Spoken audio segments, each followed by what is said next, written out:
اور ساتھ ہی ساتھ بہت زیادہ یاد رکھنے کے امکان سے بھی خوفزدہ ہو۔ جب میں بچپن میں تھا اور میرے والد اور والدہ جھگڑے کے لیے کر رہے ہوتے، میرے والد موڈ بدلنے کے لیے ایک دم ریڈیو آن کر دیتے، موسیقی ہمیں بھولنے میں مدد دیتی تھی۔ جو ہم مصنفین سے اکثر پوچھا جاتا ہے آپ کیوں لکھتے ہیں، تو میں اس کے لیے لکھتا ہوں کہ مجھے لکھنے کی فطری ضرورت ہے،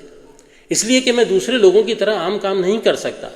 اس لیے کہ میں ان جیسی کتابیں پڑھنا چاہتا ہوں جو میں لکھنا چاہتا ہوں، اس لیے کہ میں اب آپ سے ناراض ہوں، اس لیے کہ سارا دن کمرے میں بیٹھ کر لکھنا پسند کرتا ہوں، اس لیے کہ میں اسے بدل کر ہی حقیقی زندگی میں حصہ لے سکتا ہوں،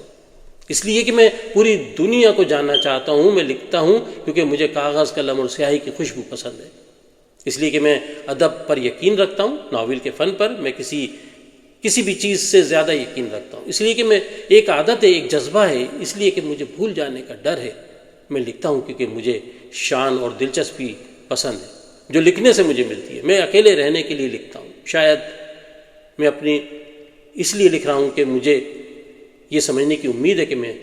آپ سے ناراض کیوں، اس لیے کہ مجھے پڑھنا پسند ہے۔ میں اس لیے لکھتا ہوں کہ ایک بار جب میں نے کوئی ناول، ایک مضمون، ایک صفحہ شروع کیا تو میں اسے ختم کرنا چاہتا ہوں، اس لیے کہ ہر کوئی مجھ سے لکھنے کی توقع رکھتا ہے، اس لیے کہ مجھے لائبریریوں کے لافانی ہونے پر اور میری کتابوں کے شیلف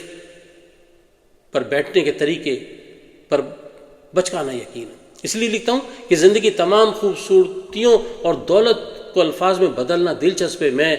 کہانی سنانے کے لیے نہیں بلکہ کہانی لکھنے کے لیے لکھتا ہوں، اس لیے کہ میں اس پیش گوئی سے بچنا چاہتا ہوں کہ ایک ایسی جگہ ہے جہاں مجھے جانا چاہیے لیکن جیسا کہ ایک خواب ہے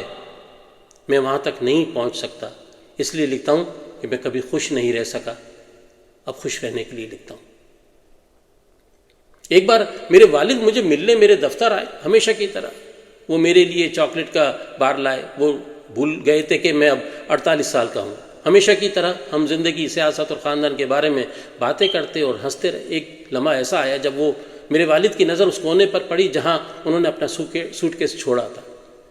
اور دیکھا کہ میں نے اسے منتقل کر دیا ہے۔ ہم نے ایک دوسرے کی آنکھوں میں دیکھا، اس کے بعد خاموشی چھا گئی۔ میں نے انہیں یہ نہیں بتایا کہ میں نے سوٹ کیس کھول کر اس کے مندرجات کو پڑھنے کی کوشش کی ہے۔ میرے والد ایک خوش مزاج، سہل پسند آدمی تھے جنہیں اپنے آپ پر بھروسہ تھا۔ وہ مجھ پر اسی طرح مسکرائے کہ جس طرح وہ ہمیشہ کرتے تھے، اور گھر سے نکلتے ہی انہوں نے وہ تمام پیاری اور حوصلہ افزا باتیں دہرائیں جو ہمیشہ ایک باپ کی طرح مجھ سے کہتے تھے۔ لیکن میری کہانی میں ایک ہم آہنگی ہے جس نے